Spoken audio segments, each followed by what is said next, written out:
General Hospital spoilers reveal that as a longtime viewer of General Hospital, I find myself both unsettled and deeply intrigued by the direction the story is taking.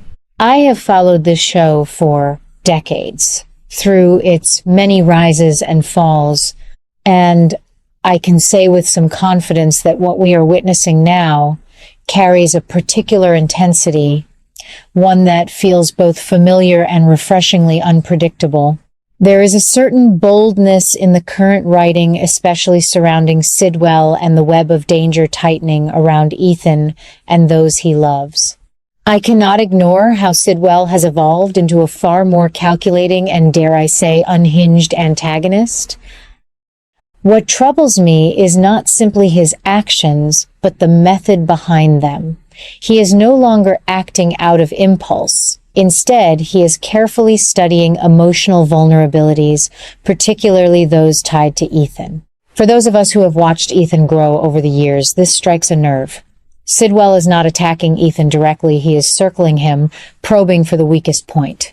And that weakest point, as the story strongly suggests, lies in Ethan's connection to his mother, Holly, and by extension, Sasha and little Daisy. Now, when I consider the situation unfolding in France, I feel a growing sense of dread. We have Sasha, her daughter Daisy, Holly, and Robert all under one roof. On the surface, it may seem like a refuge, a temporary escape from the chaos of Port Charles. But I have watched this show long enough to know that when multiple key characters gather in one place, it is rarely for peace, it is for impact. It creates a single fragile point where everything can shatter at once. What makes this even more compelling is the idea that Sidwell is not simply aware of their location, but is actively planning to strike. I ask myself, why France and why now? The answer, I believe, lies in narrative timing. The writers are setting the stage for a contained but explosive event, one that will ripple outward and reshape multiple storylines. And if Sidwell does indeed attack Sasha there, as the hints suggest, then we are looking at a turning point, not just for her, but for everyone connected to her. Sasha's journey has already been one of resilience and heartbreak. She left Port Charles to protect Daisy from a stalker, a decision that felt both maternal and tragic. Yet now, the danger she fled from seems almost insignificant compared to what is approaching. If Sidwell targets her, the consequences could be devastating. And I cannot help but wonder, will Sasha survive this unchanged? Or will this be the moment that transforms her into something harder, more driven, perhaps even vengeful? Another layer that fascinates me is the presence of Anna in France. Anna is not a character who appears without purpose. Her involvement suggests that this is more than a personal vendetta. It may tie into something larger, something more strategic. And then there is Jocelyn, whose possible arrival introduces a generational shift.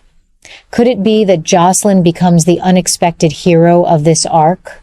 The idea that she might be the one to save Sasha and Daisy is both surprising and, in a way, fitting. It reflects how the show continues to pass the torch while honoring its legacy.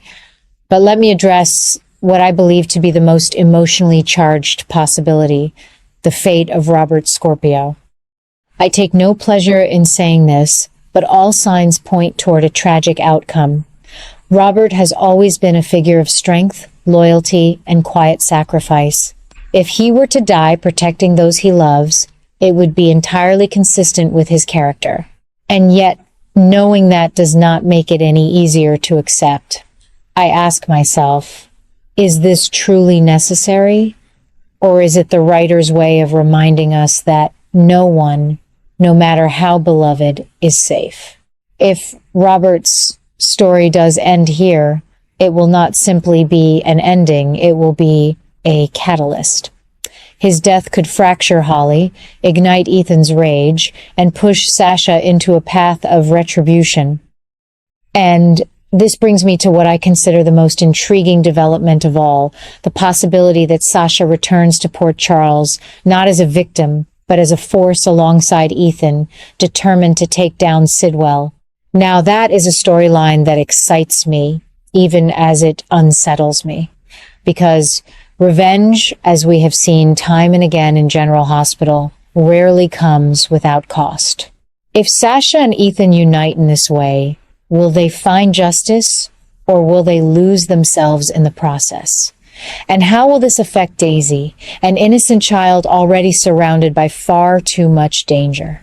I must also point out that this direction differs in subtle but meaningful ways from the show's traditional structure. In the past, conflicts often resolved with a clearer sense of moral balance. Now, the lines feel more blurred. Characters are making choices that are harder to predict, and the consequences seem more permanent. This shift may not please everyone, especially longtime viewers like myself who appreciate a certain rhythm to storytelling, but I cannot deny that it brings a renewed sense of urgency. So I find myself watching closely, perhaps more closely than I have in years. I question, I speculate, and at times I worry. But above all, I remain invested. Because this is what General Hospital does at its best, it pulls us in, challenges our expectations, and reminds us why we have stayed with these characters for so long. And as this story unfolds, I cannot help but ask one final question. When the dust settles, who will still be standing, and at what cost? That, more than anything, is what keeps me coming back. As I reflect on the latest developments in General Hospital, I cannot help but feel that the story is entering a deeply unsettling yet compelling phase.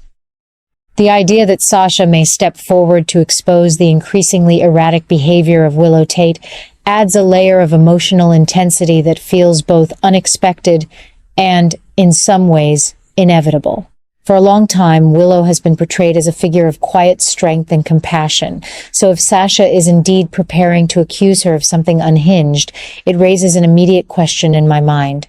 What has truly changed beneath the surface? From where I stand, this shift does not feel random. It feels like the result of prolonged pressure, secrets left unresolved, and emotional wounds that have never fully healed. Sasha, having endured her own share of trauma, is not someone who would make such accusations lightly. If she is choosing to speak out, I believe it suggests that Willow's actions have crossed a line that can no longer be ignored. And in doing so, Sasha may unintentionally set off a chain reaction that reshapes the balance of power in Port Charles. One of the most significant consequences of this confrontation is the advantage it could give to Michael. Michael has always been a character who operates with a strong sense of control, but also with a deep emotional core. If Sasha's revelations weaken Willow's position, Michael may find himself in a place of unexpected leverage, whether in family matters, personal relationships, or even larger conflicts that extend beyond the immediate situation. Yet I find myself wondering, will Michael use this advantage wisely, or will it pull him further into the kind of moral gray areas that this show has been exploring more frequently? At the same time, there is a shadow hanging over all of this that cannot be ignored: the fate of Robert. The possibility that his death is being confirmed alongside these unfolding events gives the entire storyline a heavier emotional weight. Robert is not just another character. He represents decades of history, loyalty, and quiet heroism. If his passing is tied, even indirectly, to the chaos now spreading through the narrative, it elevates the stakes in a way that feels profoundly personal for longtime viewers like myself. What makes this even more poignant is the connection to the memorial for Tristan Rogers. The blending of fiction and reality in this way often creates some of the most powerful moments in daytime television. It forces us, as viewers, to confront not only the loss within the story, but also the legacy of the actor who brought that character to life. I find myself asking whether the writers are using this moment simply as a tribute, or as a turning point that will ripple through every major storyline? In my view, the answer may be both. Sasha's accusations, Willow's unraveling, Michael's rising influence, and Robert's looming absence all feel interconnected, as though they are pieces of a larger, carefully constructed shift. This is not just about individual conflicts anymore, it is about transformation. The show seems to be redefining its emotional center, pushing characters into positions where they must either evolve or break under the pressure. And perhaps that is what keeps me watching, even after all these years. There is a sense that anything could happen, that no character is entirely safe, and that even the most familiar faces can reveal something new. It is unsettling, yes, but it is also undeniably engaging.